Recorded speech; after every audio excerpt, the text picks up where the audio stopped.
One death gives reason for a second. The second lends glory to a third. And I curse the Raven Lord who lit the torch for terror in these lands. Some say he was mortal, a warlord thirsty for power. And the bloodlust and destruction he unleashed was real enough. But I say he rose from hell. The land you're standing on now was burning with hatred.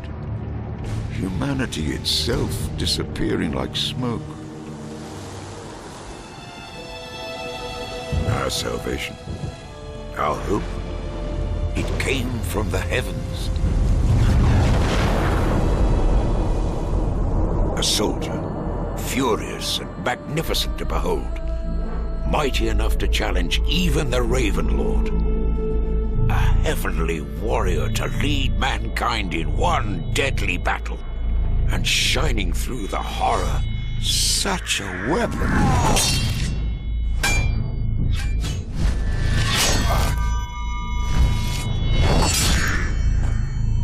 When the battle ended and our world was saved, the heavenly warrior had vanished. Only his weapon remained. And so was born the legend of our heavenly sword. And thousands would die for it.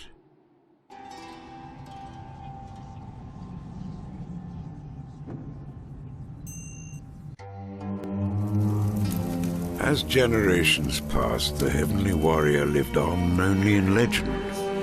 But his sword's hold on mankind had only just begun. Salvation, survival, and peace just weren't enough. No. Men tore each other's flesh apart to wield the sword's heavenly power. They murdered for it, butchered with it, and in turn were slaughtered for clutching it. And to see this cycle of destruction, I swear it stirred the wrath of the gods. The sword itself began to feed on the bloodlust of its masters. It hungered for the souls of men, and those who wielded it would soon be consumed by it. Death, agonizing and inevitable. This sword, once a blessing upon mankind, had become a curse.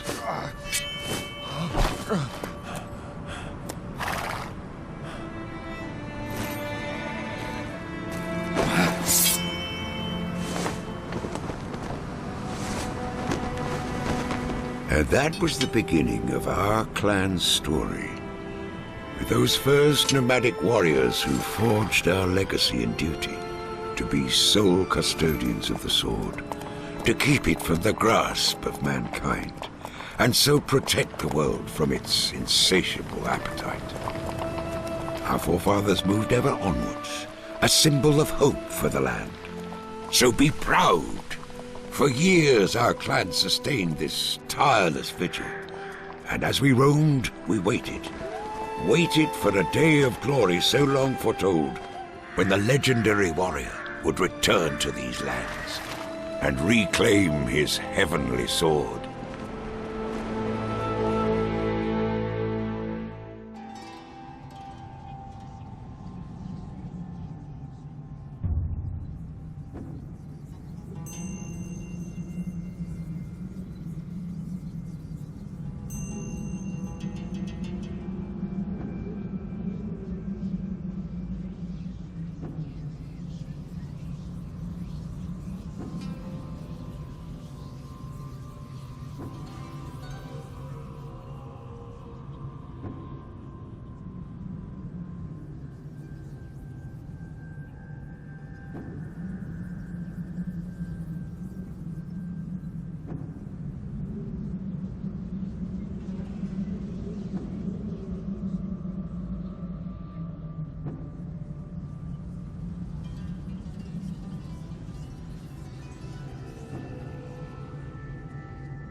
huge sweeping vistas, enormous combat moves. Fantastic visuals, huge environments in which the action sequences take place. Our goal was to try and make one of the most beautiful games ever created. Me, like a lot of people, you know, you go and watch Star Wars, or you watch some big epic movie and you walk around the street pretending as a kid that you're in that movie. What we wanted to do is make that fantasy real. So not only can you see this epic unfolding before your eyes, but you can take part in the adventure, and everything you do feels like you're in a movie. So it's kind of fulfilling a base childhood fantasy in all of us, I hope.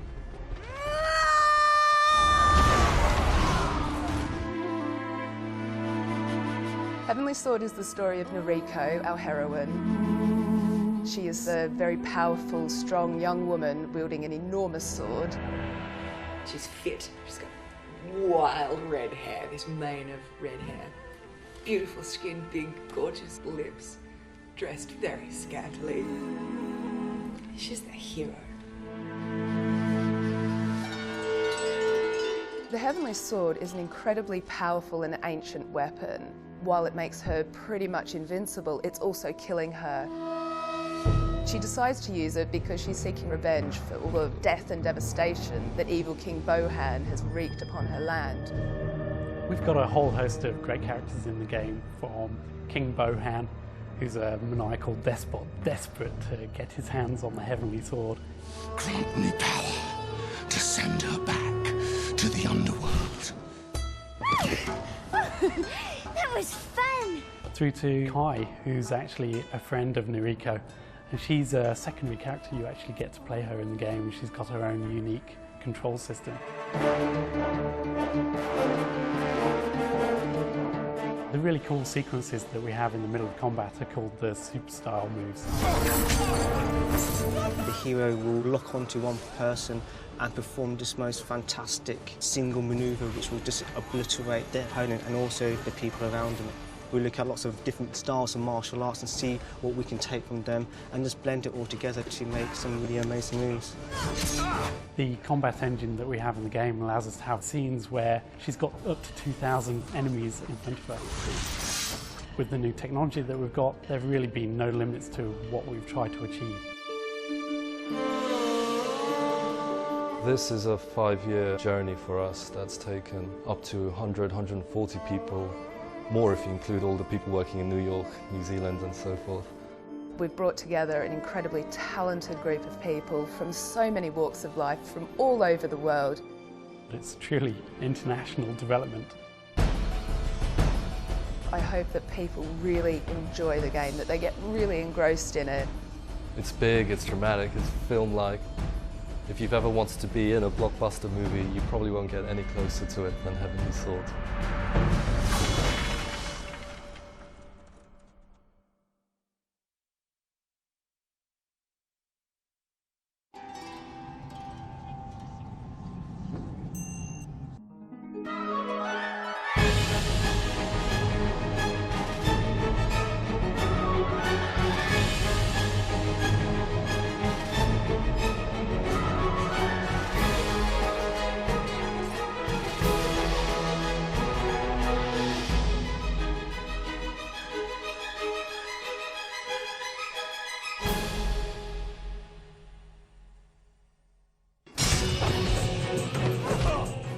We've always been really excited by Kung Fu films and really over-the-top action movies.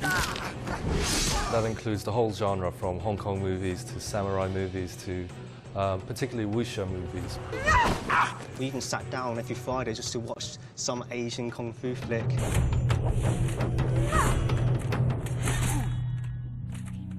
We've got a really amazing concept artist, Alessandro Taini, who created the beautiful concept art that we have.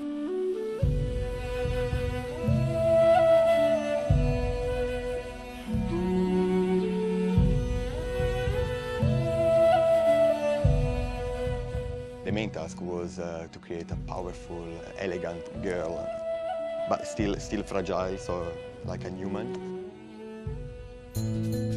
We did have a few moments in time where we wondered, whether we'd be able to create a really successful female heroine. So we started to create some male equivalents, but we just knew in our heart of hearts that the male character wasn't as strong as the female character, and so we went back. I remember at one E3 show when our game was announced, 3,000 games were on show, and ours was the only original game that had a female lead. In hindsight, it was quite a bold move, but at the time it was just a sensible choice. When I knew Andy Serkis was the king, this was the first paint I did. It's very important, even the crow, which is part of the costume. It's like his soul, the crow. It's like a demon.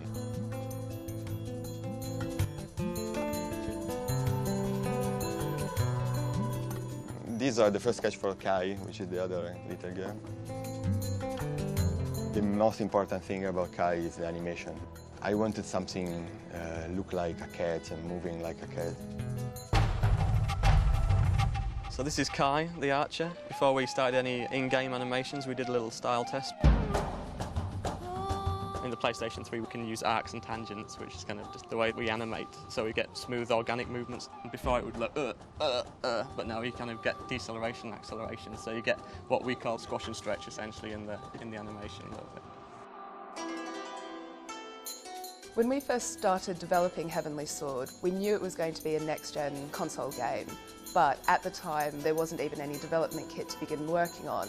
We had no real idea what the technology would be. We had no dev kits or anything, so we had to do educated guesses. We took into account Moore's law, which states that every 18 months processing power doubles, and started developing technology on machines that weren't capable of running that technology, hoping that the next generation consoles would catch up with us. When I compare the footage that we get from PlayStation 3 to the frames of the video footage we had back then, the PlayStation footage just looks way better than we could actually create. We can certainly have greater draw distances, we can add far more polygons than we could. When you play the game, the opening shot of Chapter 2, you can see for miles and miles, and it's literally that far in the game. We've got more particles in there, we've got more storage space for textures and things like that, so we can have a greater fidelity of our artwork. When you look at Noriko or Kai, they've got really beautiful skin shaders on them, so the skin looks very, very realistic. And that ties in with the facial motion capture that we've been performing, so that we get really believable expressions on their faces. This allows us to just create much more believable performances.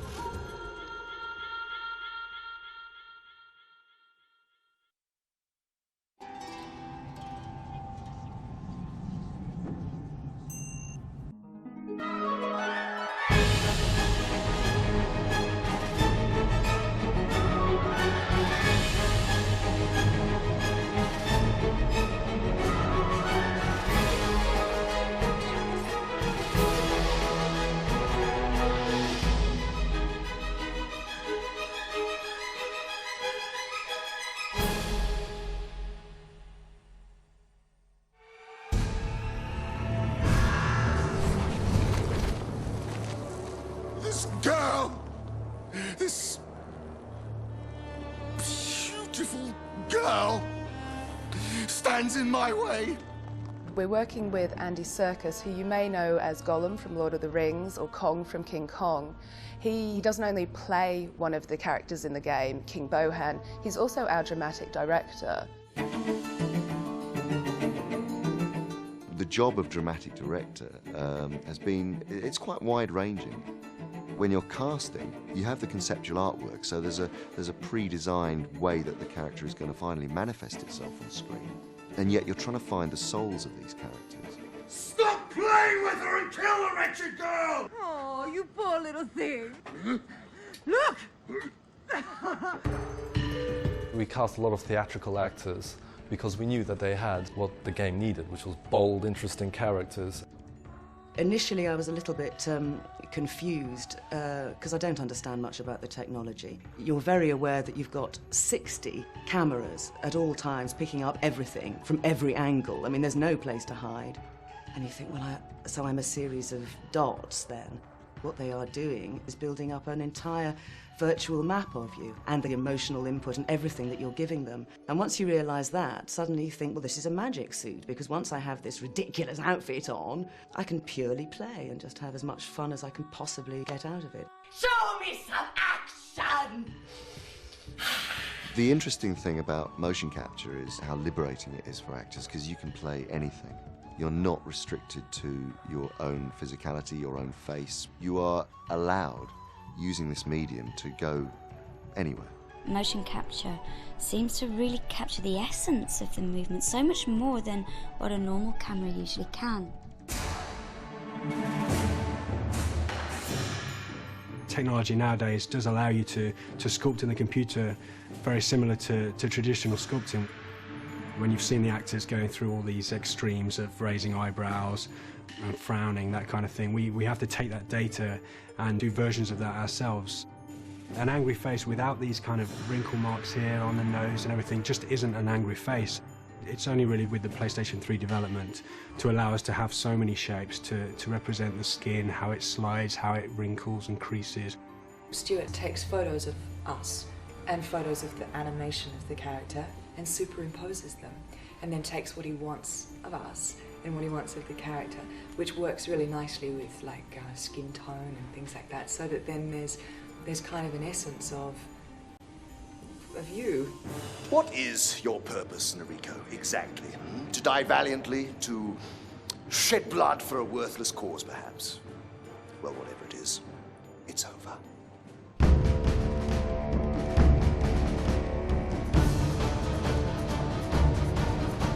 If this desire to create a new direction in gaming is to be successful, it's all got to be based around the emotional engagement of actors and performers and the characters they're playing. I hope people look back at this period in gaming and see this period as the time where games became a dramatic art form and almost vindicate us all for working in this medium for so many years. Kill her! Wipe her out!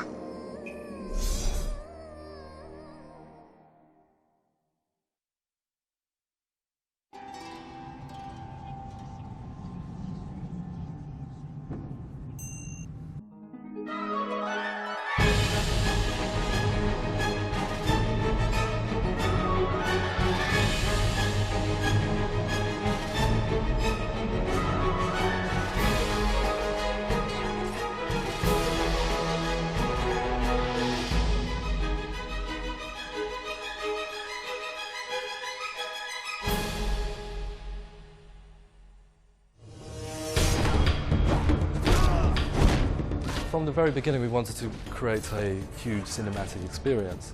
Part of that was to create amazing sound effects and Foley.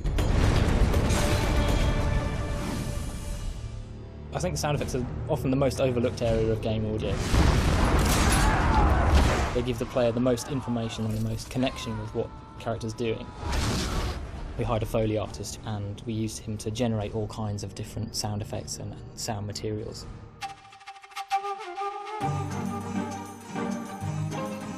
There's a little bit of everything here, meaning junkyardish.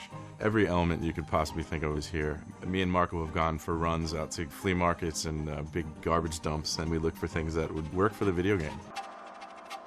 The best person to be attached to this project would be Marco. He's worked on hundreds and hundreds of films. This is just a small portion of the props that we have.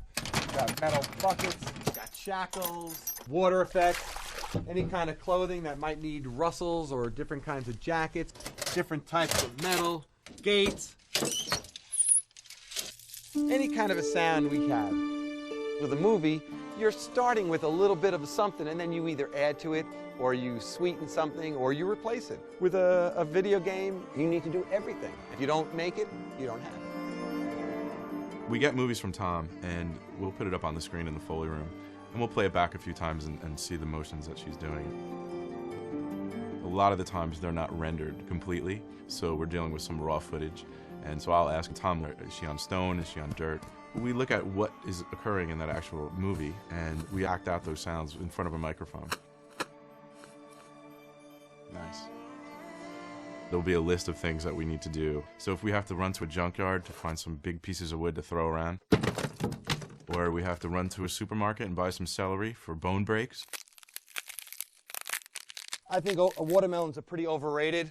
A lot of people think they give you all this wonderful sound, but you hit a watermelon with a mallet and you get a half-a-second sound that doesn't have any kind of an implosion sound. Or we want something that sort of tears at the fiber of the item and just sort of rips it apart. Some of the more challenging things, I think, is some of the sword elements.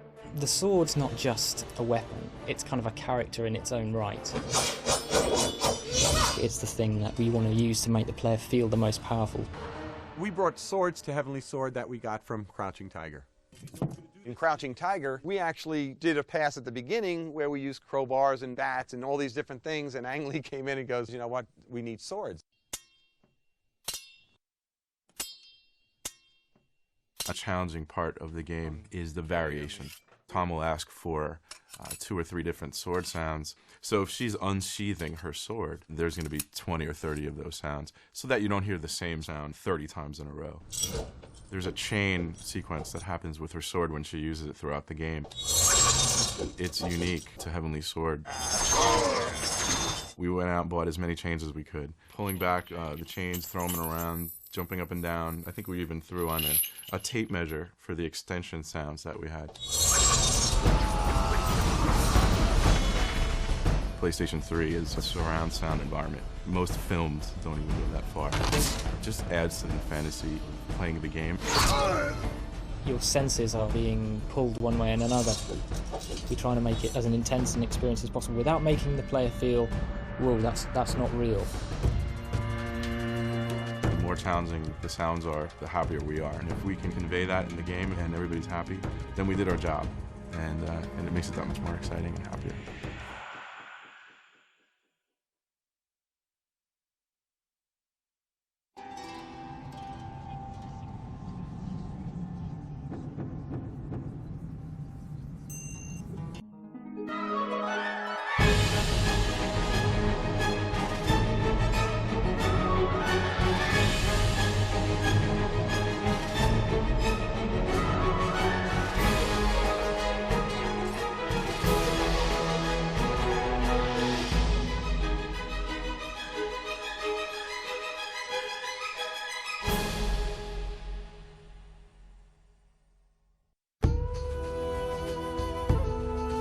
Like Nariko herself, who represents strength and vulnerability, we wanted to approach music in a similar way. We have our big orchestral soundtrack, but we want to add a more ethnic element and marry those two together. There are actually very few musicians in the world who are experts in both areas. Nitin Sonhi is one of them.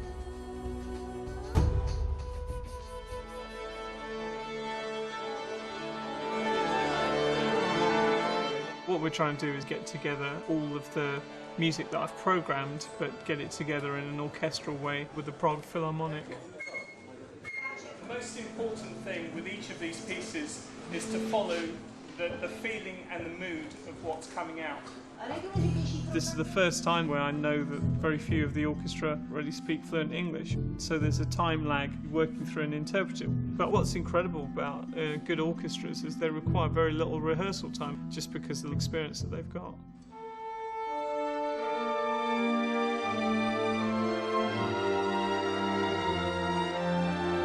I don't think I would ever conduct my own material. I don't think I would deal with that pressure very well. Stephen deals with pressure very well, and he's been somebody that I've worked with more and more closely over the years. I think he's invaluable.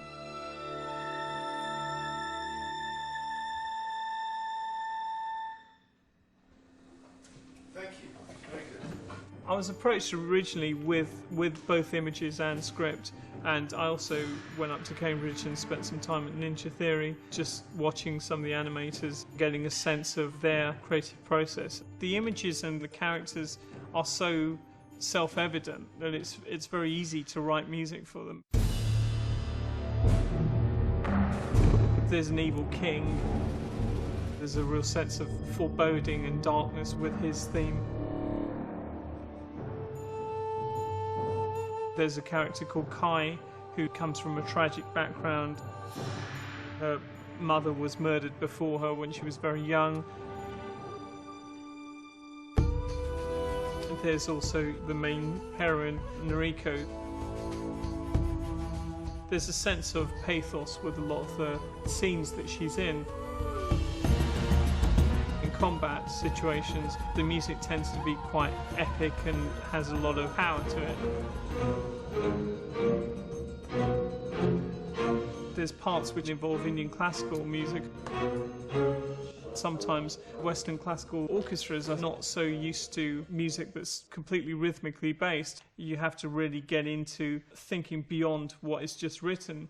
Okay, this rhythm is from an Indian classical time cycle. So it's just a continuous rolling flavour.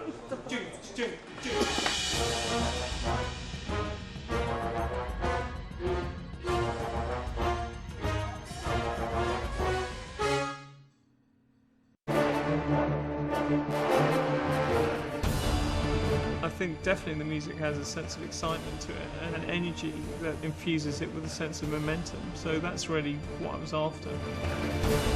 To me, now PlayStation 3 and Heavenly Sword have kind of produced something that is more like an interactive film. But, I never really thought it could get to this level.